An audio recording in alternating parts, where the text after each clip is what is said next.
There's one thing about foam flinging that just does not feel as good as it should, and that is the haptic feedback of a Nerf blaster. Fortunately, there's a product from Genco called the Solektrik. This blaster can only be described as something like a Uzi combined with a hot rod. It looks amazing. But it doesn't stop there. This thing has a solenoid in there, and not just any solenoid, this is the big ones. A lot of people stopped using because they are so heavy. However, when firing this blaster, it has great haptic feedback and it is so satisfying.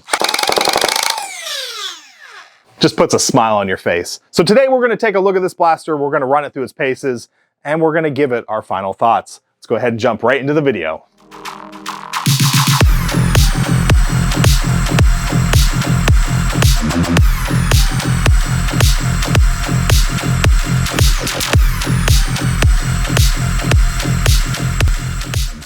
Now, the concept of a solenoid blaster is not new. There's been quite a few out there. However, not many are full auto, and that's because you need some type of either smart control board or mechanical mechanism that allows the thing to reset and cycle another dart through. But typically, the solenoid blasters that I've used are just basically an on-off. When you rev the flywheels and then you hit the other switch, it's just engaging that circuit, which pushes the dart forward. That's a semi-auto.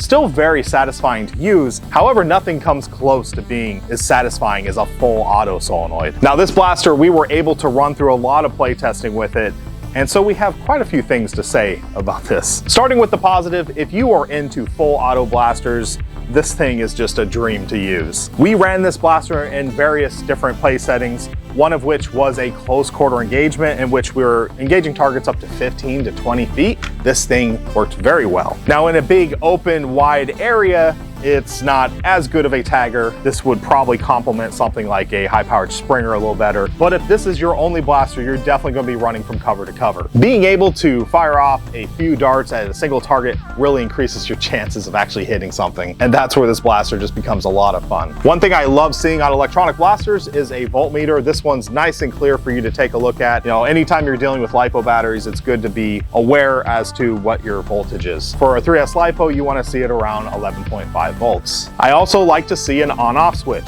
which this has. This is just a feature I wish I saw in more electronic blasters. Another thing I absolutely love about this is the LED work. I love how the barrel's lit up. Genco does a lot of really cool LED work, and the Solektrik is no exception. Another thing I absolutely love about this blaster is the magnetic battery release door. Toolless entry to your LiPo is just super nice, and I wish I saw that in more blasters. So that's all the good. Before we get into the bad, I'm gonna run down what this blaster comes with. So we got 2 sling points on it. This is a mag and pistol grip design. I already covered the battery. On the sides of the blaster, we have what appears to be a rival rail. There's nothing on the bottom, which I think is kind of a missed opportunity, but not really needed. Mag release is ambidextrous, 1 on each side. Most magazines we used do drop, which is pretty sweet. And if you don't like this mag release, you can just pull it out. Powering this blaster, like I said, is 3S LiPo. This is running off of Lokis from Added Darts. I had to look up these flywheels because I didn't quite recognize them. They're actually a new form of micro flywheel from Fetworth, known as the Cabanassi flywheel. And these are the same wheels used in the Hollander. The solenoid is a standard 35mm solenoid. These are usually intended for full-length darts, that's why it has so much travel, but it works fine for short darts as well. Now, when I talked to the creator of this blaster, one of the driving factors behind making it was to make a full auto solenoid-driven blaster that didn't require a microcomputer. So this is all mechanical in here. What this does is it really drives down the overall cost of it, but at the same time, it kind of limits it, meaning it's a little bit harder to make this thing select fire. So you pretty much have full auto, and I think there is a way to make this semi, but we'll have to look at that in the future. Now, there is a little hack that I don't think is intended, but you can actually operate this thing as semi-auto. What you do is you rev it, and you just hit the back exposed solenoid. Kind of a janky semi-auto, but it works. Now that we know what's going on here, let's take it over to the chronograph and get some readings.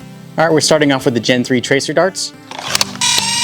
100, 90, 94, 112, 93, 82, 95. Now, just because I'm curious, we're gonna use the heavyweight darts. Let us know down in the comments if you wanna see more of these. 84, 83, 73, 107, 91, 70, 81, Just as a little announcement, this channel is now sponsored by Out of Darts, so special thanks to them for sending these darts in for free. Every dart we fire is brand new.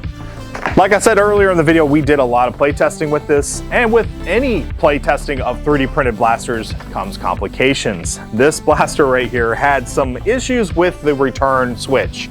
So essentially it would get stuck. So when we received this blaster, and special thanks to Domacheski, we did purchase this. It did come from Germany, just to put that out there. But when we received it, it was not double sprung. I actually attempted to put a spring on it, which I thought addressed this issue.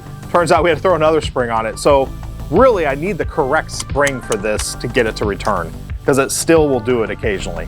Essentially, it doesn't have enough pressure to pull it back when there's a dart dragging on the pusher. So let's run down some of the things I'm not too crazy about. As beautiful as this blaster is, and as cool as it is, definitely a head turner, there are several issues. Now, as I'm filming this video, I already have a lot of strain in this arm because of how heavy this blaster is in the front. It's not balanced. And adding a solenoid onto there, it's actually a very heavy blaster. Now, fortunately, it does have sling points on it, so you can kind of alleviate that to some degree, but it's still got to be said that this thing it's a chonker. The next thing I'm just not crazy about is the exposed solenoid. A lot of people don't like this. I've talked to the creator of this blaster. He insists that it's not a big deal. There's just something about it. I don't have long hair, but I feel like if I did, if that thing could grab some of your hair and kind of yank it. I just don't like moving mechanical parts that are exposed on the outside of the blaster. I was told that this would change the profile too much by covering it, so I get it. However, I would like to see a stock option for this where we could almost put something over it to give this thing a stock. Something maybe like that would actually house the back end of the solenoid, but yet give you some type of stock. Just an idea. This would also help offset the weight, and so this thing would be not so much of a strain to use for a long period of time. The last thing worth talking about is just maybe a personal preference. Now, we noticed the mag release just didn't have enough pressure behind it. We actually shoved this spring in here, which you can see, which kind of helps it a bit. But for me, it's just the overall ergonomics of using it. I can't really use my thumb, and then this is kind of awkward. So personally, I just yank it out. So final thoughts of the Solektrik. I think it's a pretty cool blaster. I don't think this is a pickup for someone who's just getting into the Nerf hobby. If you're a collector and you like really obscure, kind of crazy looking blasters, then sure. If you pick up one of these, you definitely will probably be the only one at your Nerf event that has one. So there's that to consider. As always, I want to thank you for watching today's video. Be safe and happy foam flinging.